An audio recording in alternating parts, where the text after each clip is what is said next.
Hello everyone. स्वागत है आप सभी का आपके अपने यूट्यूब चैनल पे। तो घटना चक्र से रिवीजन कर रही हूँ। यूरोपीय कंपनी का आगमन। पुर्तगाली उपनिवेश का प्रथम वायसराय भारत में कौन हुआ? अल्मीडा। मध्यकाल में सर्वप्रथम भारत से संबंध स्थापित करने वाले पुर्तगीज थे। प्रथम Portuguese Vasco D gamma Bharat के पश्चिमी तट पर स्थित बंदरगाह कालीकट पर 20 मई 1948 को पहुंचा।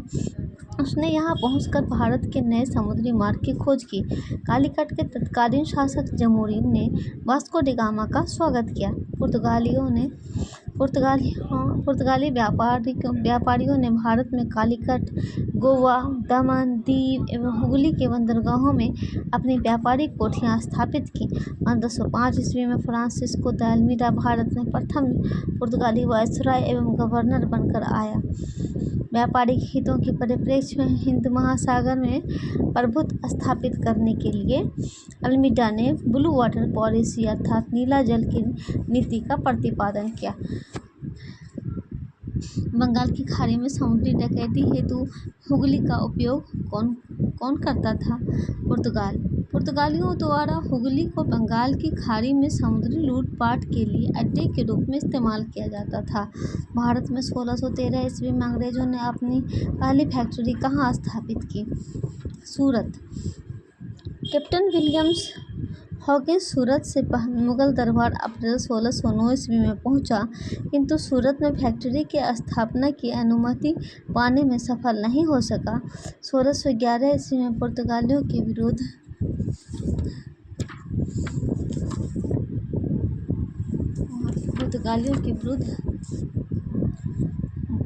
बावजूद कैप्टन मिडलटन सूरत के समीप स्वाली पहुंचे और मुगल गवर्नर से वहां व्यापार करने की अनुमति पाने में सफल हुआ। 1613 ईस्वी में इसके बाद पुर्तगाली एकाधिकार की निरंतरता को भंग किया।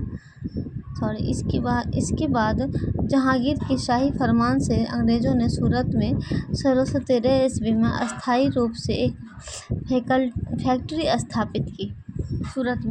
अंग्रेजों ने सूरत में 1613 ईस्वी में एक अस्थायी रूप से एक फैक्ट्री स्थापित की।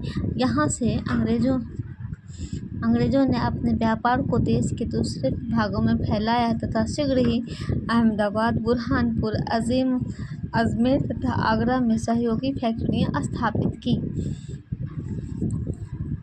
डच ईस्ट इंडिया कंपनी ने किस वर्ष अपनी फैक्ट्री पटना में स्थापित की? 1632 ईस्वी में। डच ईस्ट इंडिया कंपनी ने किस वर्ष पटना में अपना कारखाना स्थापित किया था? 1632 ईस्वी में। कर्नाटक का प्रथम युद्ध 1746 से 48। ऑस्ट्रेलिया के उत्तराधिकार युद्ध जो 1740 ईस्वी में आरंभ हुआ था का विस्तार मात्र था। अंग्रेज सरकारों की आज्ञा के विरुद्ध ही दोनों दलों अंग्रेज फ्रांसीसी में 1746 ईस्वी में युद्ध प्रारंभ हो गया।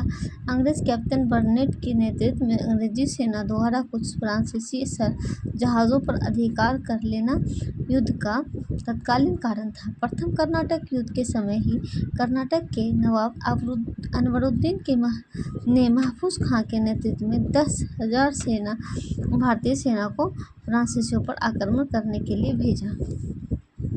1760 तक प्रसिद्ध वांडीवास का युद्ध अंग्रेजों द्वारा किसके खिलाफ लड़ा गया? फ्रांसीसी के खिलाफ। तो ये ऐसे भी क्वेश्चन पूछे जाते हैं कि वांडीवास का युद्ध कब लड़ा गया था? 1760 ईस्वी में। वांडीवास का युद्ध जनवरी 1760 में अंग्रेज तथा फ्रांसीसियों के मध्य हुआ था। युद्ध में फ्रांसीसी पराजित हुए।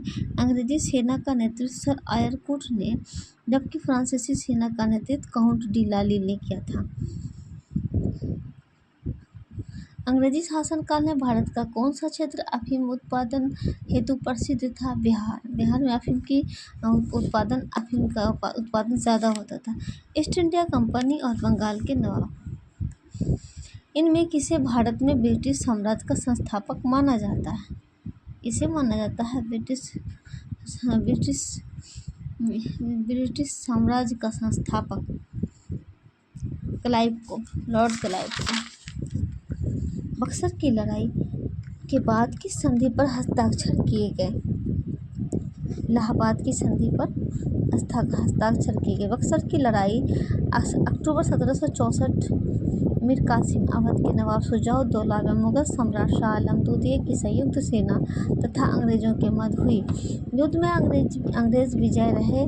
ब्रिटिश सेना का नेतृत्व हेक्टर मुनरो ने किया था। इस युद्ध की समाप्ति पर इलाहाबाद की संधि हुई। यह संधि मुगल बादशाह शाह आलम द्वितीय के नवाब मीर कासिम तथा अवध के नवाब शुजाउद्दौला के मध्य हुआ था। तो इसी तरह से इलाहाबाद की संधि के बाद रॉबर्ट क्लाइव ने मुर्शिदाबाद का उप दीवान किसे बनाया था? मोहम्मद रज़ा खान को।